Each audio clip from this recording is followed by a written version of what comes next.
But first, we're focusing on a milestone since the April 27th storms. I'm Terry Brewer. And I'm Matt McCoy in for Lynn Brooks, who's on assignment tonight. Today is September 27th, and that marks 5 months since a storm that took dozens of lives in Alabama.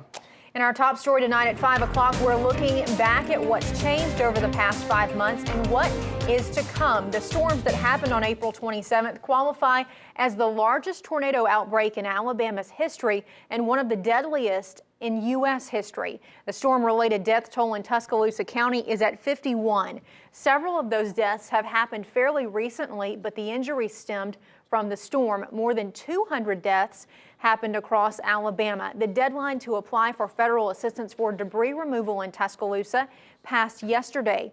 We spoke with the National Weather Service about the lessons learned from the April storms. We've learned that we've had a major outbreak, a tornado outbreak of historic proportions in Alabama. Those happen about once every 40 years. So is this going to happen again? It could. It might not happen this year, but it could happen again. We need to be prepared and ready at all times. Know where our safe places are to go, have that plan, and go there when the warnings are issued. And here's some more information for people recovering from the April storm. The deadline to register for assistance with FEMA has already passed, but if you need to contact for help with your assistance, you can call 1-800-621-FEMA. That's 1-800-621-3362. Also, if you need help with a legal claim following the storm, the Alabama Association for Justice is offering free legal help. Here's the number to reach them, 334-262-4974. You can also find other ways to give or get help by calling 211 anywhere in Alabama. And in the months since the storm, Tuscaloosa has devised and presented a plan called Tuscaloosa Forward for rebuilding the storm-affected areas. Earlier this month, the Tuscaloosa City Council unanimously approved the Tuscaloosa Forward plan as a vision for the city's rebuilding. However, the council will still have to vote on any ordinances that stem from the plan, so nothing is set in stone at this point. You can see the Tuscaloosa Forward website online at TuscaloosaForward.com, as well as see what building permits the city has issued since the storm. There's also a link to that site from our website, WVUATV.com. Speaking of disaster recovery, the fight over disaster aid and how to pay for it has been nearly resolved in Washington. That fight had threatened to stop legislation that would keep the government running into the fiscal year that begins Saturday. The measure includes a $2.7 billion in disaster aid for victims of Hurricane Irene and other recent disasters. Senate Democrats had been pushing for a bigger package, but settled for less after the Federal Emergency Management Agency said it could make it through the week without an immediate infusion of $1 billion. You have the chance to educate yourself about severe weather at a storm spotter class tonight in Tuscaloosa. The National Weather Service will conduct a basic storm spotter class tonight at the Bryant Conference Center on the UA campus from 6:30 to 9. The storm spotter class is free and pre-registration is not required. The class will focus on tornadoes, severe thunderstorms, downburst, flooding, and other severe weather events that are common in Alabama.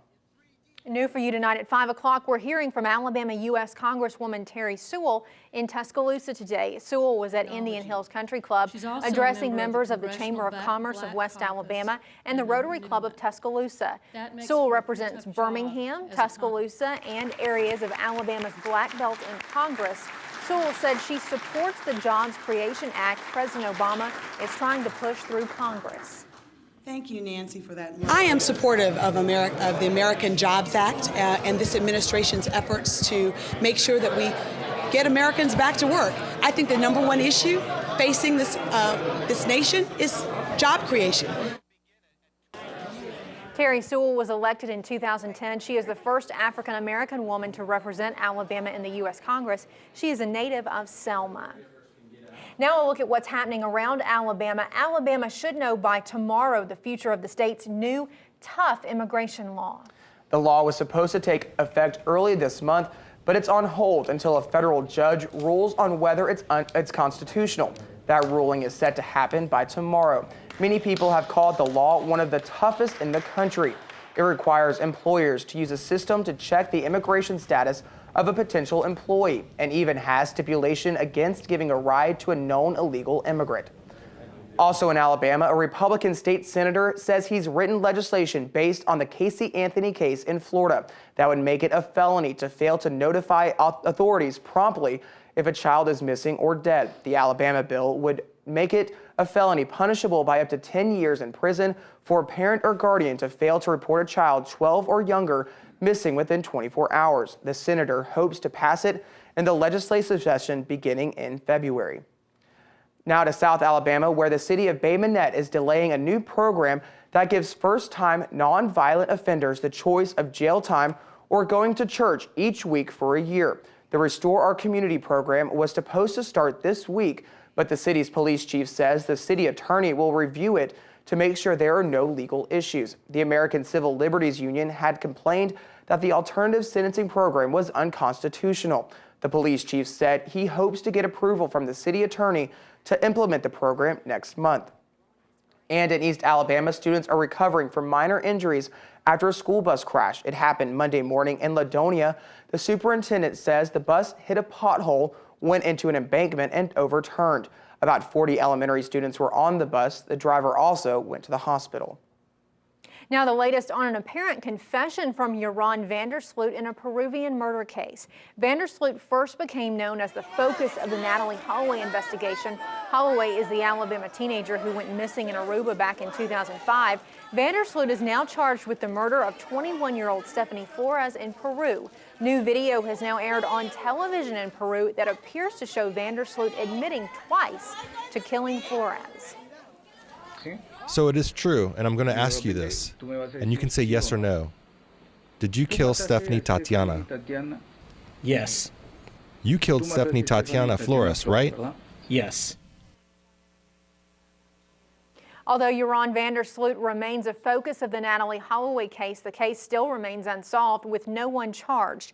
Vandersloot has said on tape that he was involved in Holloway's death, but Aruban authorities said they could not know if the claims were real. Holloway's father went to court last week asking for a judge to declare his daughter legally dead.